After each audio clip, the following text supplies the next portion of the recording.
ఒక రకంగా చెప్పాలంటే ఆ రోజున ఆంధ్ర రాష్ట్రాన్ని అడ్డంగా చీల్చిన రోజున తెలుగువాడు ఏ విధంగా బాధపడ్డాడో అదే స్థాయిలో ఈ రోజున ప్రత్యేక హోదా ఇస్తాము 5 సంవత్సరాలు కాదు 10 కాదు 15 సంవత్సరాలని పోటీపడి చెప్పినటువంటి తెలుగుదేశం బీజేపీ ఇద్దరూ కూడా కుమ్మక్కై 2.5 సంవత్సరాల కాలంగా ఆంధ్ర రాష్ట్ర ప్రజలను మాయ చేస్తా మోసం చేస్తా చివరికి ఈ రోజున ప్రత్యేక హోదా లేదు అని చెప్పి చెప్పడం అనేది చాలా బాధాకరమైన విషయం. ఒక్కసారి అందరం గుర్తు చేసుకోవాలి, రాజకీయాల్లో మాట అంటూ ఇస్తే అది ప్రాణం పోయే వరకైనా సరే నిలబెట్టుకోవాలి అని చెప్పినటువంటి దివంగత నేత మహానాయకుడు రాజశేఖర రెడ్డి గారిని గుర్తు చేసుకోవాల్సిందే. ఎందుకంటే మా నాయకుడు జగన్మోహన్ రెడ్డి గారు చాలా స్పష్టంగా ఈ 2.5 సంవత్సరాల కాలంలో ఇటు ఆంధ్ర రాష్ట్రంలోనూ అటు ఢిల్లీలోనూ అనేక దీక్షలు ధర్నాలు చేసి ఈ రోజున మేము పోరాటాలు చేసినా కూడా ఓటుకు నోటు కేసులో అడ్డంగా దొరికిపోయినటువంటి చంద్రబాబు నాయుడు ఈ రోజున కనీసం ప్రత్యేక హోదాని అడగలేక చివరికి ప్యాకేజ్ కూడా తేలినటువంటి దీనస్థితికి దిగజారిపోవడం, వాళ్ళు ఏం చెబితే దానికి తల ఊపి జీ హుజూర్ అన్న చందాన్ని ఈ రోజున చంద్రబాబు నాయుడు చేస్తూ ఉన్నాడు.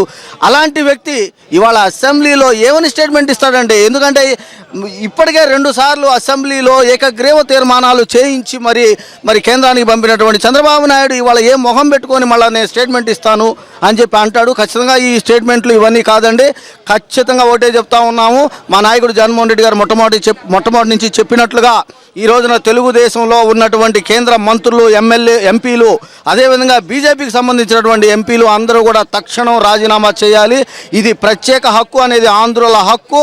ఇవాళ దయచేసి తెలుగుదేశాన్ని బీజేపీని ఒకటే కోరుతా ఉన్నాం, మేమందరం కూడా మీ రాజకీయ ఉద్దేశాల కోసం దయచేసి ఆంధ్ర రాష్ట్ర ప్రజల యొక్క భవిష్యత్తుని తాకట్టు పెట్టొద్దని కోరుతా ఉన్నామండి. ఈ రోజున పార్టీలకు అతీతంగా 5 కోట్ల మంది రాష్ట్ర తెలుగు ప్రజలందరూ కూడా ఒకటే కోరుకుంటా ఉన్నారు, మాకు ప్రత్యేక హోదా రావాల్సిందే. ఒక్క ఇండస్ట్రీ రాలేదు, ఒక్క అభివృద్ధి పని జరగలేదు. చంద్రబాబు నాయుడు గారు చేసినటువంటి వందలాది వాగ్దానాలు ఏ ఒక్క వాగ్దానాన్ని నెరవేర్చలేకపోయాడు. ఆర్థిక లోటుతోటి అల్లాడిపోతూ ఉంది, పన్నుల భారంతో ఇబ్బందులు పడతా ఉన్నాం. పక్కనే ఉన్నటువంటి తెలంగాణ రాష్ట్రంలో ఉన్న డీజిల్ రేటు పెట్రోల్ రేటు ఏంటి, అదే 4 రూపాయల వ్యాట్ వేసి ఆంధ్ర రాష్ట్రంలో ఎంత ఇబ్బందులుగా పన్నులు కడతా ఉన్నాము. ఇవన్నీ పోవాలి అని అంటే ఖచ్చితంగా ప్రత్యేక హోదా రావాలి, మా పిల్లలకి ఉద్యోగాలు రావాలి, మా భవిష్యత్తు బాగా ఉండాలని చెప్పి కోరుకుంటా ఉన్నారు.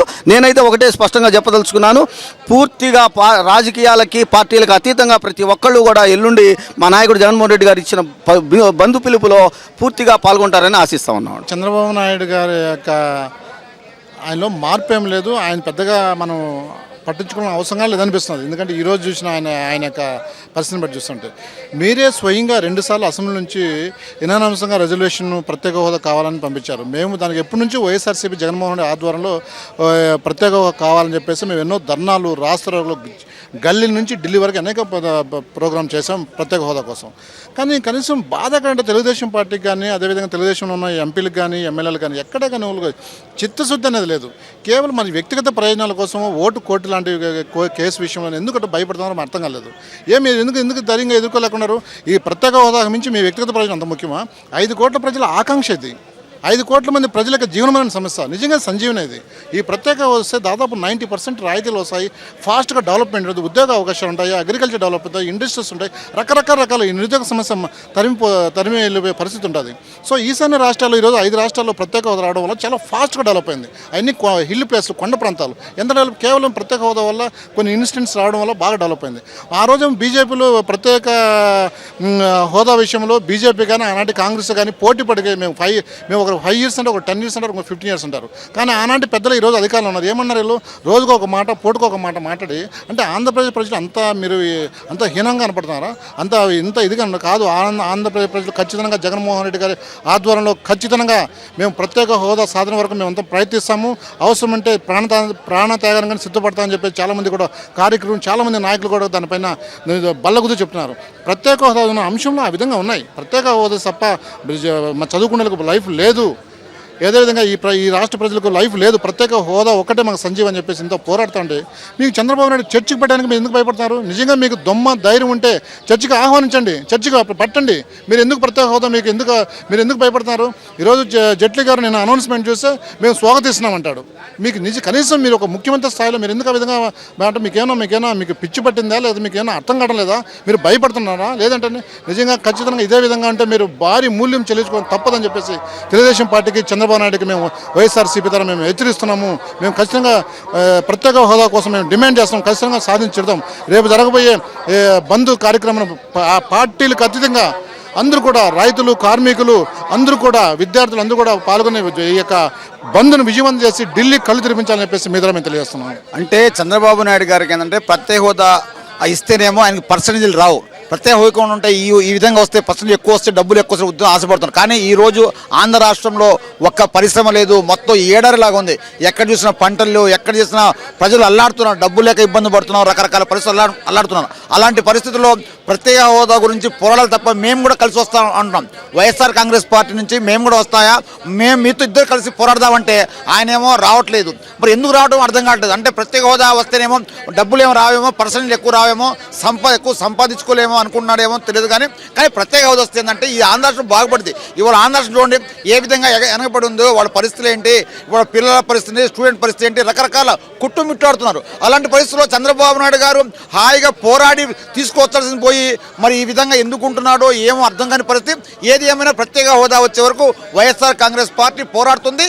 దాంతో మీరు కలిసి రాని అందరికీ పోరాడదాం. మరి ఎందుకు ఈ విధంగా చేస్తున్నాడో మన అర్థం కాని పరిస్థితి ఆ విధంగా కనపడతా ఉందన్నమాట. ప్రత్యేక ప్యాకేజ్ ఇమ్మని చెప్పిందే చంద్రబాబు నాయుడు. తనే ప్రత్యేక ప్యాకేజ్ ఇమ్మని చెప్పి తనే ప్యాకేజ్ తీసుకొని తను స్వాగతించక ఎట్లా వ్యతిరేకిస్తే జైలుకి పోతాడు చంద్రబాబు. కానీ అంత ధైర్యం చేయడు. తనకు కావాల్సింది ఏంటంటే డబ్బు కావాలా, రాష్ట్రం సంకనాకపోయినా పర్వాలా, రాష్ట్రం ఏమైపోయినా పర్వాలా, తన వ్యక్తిగత ప్రయోజనం కోసం, వ్యక్తిగత స్వార్థం కోసం రాష్ట్ర ప్రయోజనం తాకట్టు పెట్టినటువంటి ఏకైక వ్యక్తి ఈ భారతదేశంలో ఒక్క చంద్రబాబు నాయుడు గారే. ఓటుకు నోటు కేసులను తప్పించుకోవడం కోసం రాష్ట్ర ఆత్మ గౌరవాన్ని తీసుకొని ఢిల్లీ ముందు తాకట్టు పెట్టాడు. ఒకే ఒక మాట చంద్రబాబు నాయుడు గారు, నా ఇద్దరు కేంద్ర మంత్రులు వెనక్కి తీసుకుంటా, ఇక్కడ ఇద్దరు మంత్రులు నేను బర్తరఫ్ జాతీయం తమాస పడుతున్నాక రాష్ట్ర ప్రయోజనాలు ముఖ్యం, మీరు ఎందుకు ప్రత్యేక హోదా ఎవరు అని అన్నుంటే 24 గంటలు ప్రత్యేక హోదా ఇచ్చుంటారు. తన వ్యక్తిగత స్వార్థం కోసం రాష్ట్రాన్ని అమ్మేశాడు చంద్రబాబు నాయుడు. ఒకటి మటు చెప్తున్నాం, వైఎస్ఆర్ కాంగ్రెస్ పార్టీ జగన్మోహన్ గారి నేతృత్వంలో, జగన్మోహన్ గారి నాయకత్వంలో ఖచ్చితంగా పోరాటం చేస్తుంది. గతం నుంచి పోరాటం చేస్తుంది. నిరాహార దీక్షలు చేసింది, యువబేరీలు చేసింది, గడప గడపకి తీసుకెళ్ళింది, పల్లె పల్లెకి తీసుకెళ్ళింది, పట్టణాలకి తీసుకెళ్ళింది, ఢిల్లీలో నిరాహార దీక్షలు చేయించింది, ఢిల్లీలో ధర్నాలు చేశాం. ఈరోజు ఈ ప్రత్యేక హోదా కోసం ముందుండి పోరాటం చేస్తున్నది వైఎస్ఆర్ కాంగ్రెస్ పార్టీ. ఇంకా మీదటి కూడా ప్రజలతో కలుపుకొని అన్ని పక్షాలను కలుపుకొని వైఎస్ఆర్ కాంగ్రెస్ పార్టీ ప్రత్యేక హోదా సాధించే వరకు పెద్దన్న పాత్ర పోషిస్తుంది. ముందున్న ఉద్యమాన్ని నడిపిస్తుంది. మనము తిప్పని మాట తప్పని నాయకుడు జగన్మోహన్ రెడ్డి గారు, పోరాటం తెలిసిన నాయకుడు జగన్మోహన్ రెడ్డి గారు, ప్రత్యేక రాష్ట్ర ప్రయోజనాలకు ఆకాంక్షించే నాయకుడు జగన్మోహన్ రెడ్డి గారు. కాబట్టి వైఎస్ఆర్ కాంగ్రెస్ పార్టీ రాష్ట్రానికి ప్రత్యేక హోదా వచ్చేంతవరకు పోరాటం చేస్తుంది. అందుకే 10వ తేదీ బంద్కు పిలిపించాం. 10వ తేదీ బంద్ను కూడా ఢిల్లీ దిమ్మ తిరిగేలా బంద్ చేయబోతున్నాం. అందరూ ప్రజలతో కలుపుకొని బంద్ చేయబోతున్నాం. యువతను ముందుంచుకొని బంద్ చేయబోతున్నాం. యువత భవిష్యత్తును కాపాడడం కోసం వైఎస్ఆర్ కాంగ్రెస్ పార్టీ నడుం బిగించింది. పోరాటాలు చేస్తుందని తెలియజేసుకుంటూ ప్రజలందరూ కూడా వైఎస్ఆర్ కాంగ్రెస్ పార్టీతో కలిసి రావాలని విజ్ఞప్తి చేస్తున్నాం. నిజంగా నిన్న ఉదయం నుంచి రాష్ట్రంలో ఉండే 5 కోట్ల మంది ప్రజానికం ఈ రాష్ట్రానికి ఏదో జరగబోతుంది, ఈ రాష్ట్రానికి ప్రత్యేక హోదా మరియు ప్యాకేజీ రాబోతుంది అని ఎంతో ఆశగా ఎదురు చూశారు. ఇవాళ రాత్రి 11 గంటల ప్రాంతంలో ఇక కేంద్ర మంత్రి అరుణ్ జైట్లీ గారి ఆ ప్రెస్ మీట్ చూస్తే నిజంగా ప్రజలందరి 5 కోట్ల మంది ప్రజలకందరికీ కూడా టోపీ పెట్టడం జరిగింది. ఇవాళ మోసం చేయడం జరిగింది. మన రాష్ట్రంలో తెలుగుదేశం పార్టీ మరియు బీజేపీ 2 పార్టీలు కలిసి 5 కోట్ల ఆంధ్ర ప్రజలను మోసం చేయడం జరిగింది. ఇవాళ మనం చూస్తుంటే చంద్రబాబు నాయుడు గారు మళ్ళీ అర్ధరాత్రి 12:15 ప్రెస్ మీట్ పెట్టి ఆ స్టేట్మెంట్ మేము స్వాగతిస్తున్నామని చెప్పడం నిజంగా చాలా దారుణం. గతంలో కూడా ఈ రాష్ట్రానికి ప్రత్యేక హోదా కావాలని పోరాడుతున్న ఏకైక పార్టీ వైఎస్ఆర్ కాంగ్రెస్ పార్టీ, మన నాయకుడు జగన్మోహన్ రెడ్డి గారు. ఖచ్చితంగా రాబో రోజుల్లో కూడా ఈ రాష్ట్రానికి ప్రత్యేక హోదా, ఎందుకంటే వెనుకబడిన ప్రాంతం రాయలసీమ ప్రాంతం నుంచి ఒక శాసనసభ్యునిగా నేను వచ్చాను కాబట్టి రాయలసీమ ప్రాంతం చాలా వెనుకబడిన ప్రాంతం. ఖచ్చితంగా శ్రీకృష్ణ కమిటీ నివేదిక ప్రకారం అయితే రాయలసీమ ప్రాంతం తీరని అన్యాయం జరుగుతుంది. ఏ ప్రభుత్వాలు వచ్చినా కూడా తీరని అన్యాయం జరుగుతుంది. ఆ ప్రాంతాన్ని అభివృద్ధి చేయాలని కూడా ఆనాడు 25,000 కోట్ల రూపాయల ప్రత్యేక ప్యాకేజ్ ఇవ్వాలని కూడా కేంద్ర ప్రభుత్వం ప్రభుత్వం నిర్ణయించడం జరిగింది. మరియు మన జిల్లాకు సంబంధించిన ఉక్కు పరిశ్రమ ఇస్తామని కూడా ఆనాడు విభజన చట్టంలోనే పొందుపరచడం జరిగింది. కానీ అలాంటి ఏ హామీని కూడా పూర్తి స్థాయిలో నెరవేర్చుకోకుండా ఈ రాష్ట్రాన్ని తీరని అన్యాయం చేస్తూ ఈ ప్రభుత్వం ముందుకు వెళ్ళడం నిజంగా చాలా దారుణం. ఖచ్చితంగా మన నాయకుడు జగన్మోహన్ రెడ్డి గారి ఆధ్వర్యంలో ఈ శాసనసభ సమావేశాల్లో ఖచ్చితంగా ప్రభుత్వాన్ని నిలదీస్తాం, ఎండగడతాం. ఖచ్చితంగా రేపు 10వ తేదీ రాష్ట్ర బంద్కు పిలుపునివ్వడం జరిగింది. ఆ బంద్ కూడా ప్రజల సహాయ సహకారాలు తీసుకొని ఖచ్చితంగా విజయవంతం చేస్తామని కూడా తెలియజేసుకుంటున్నాం.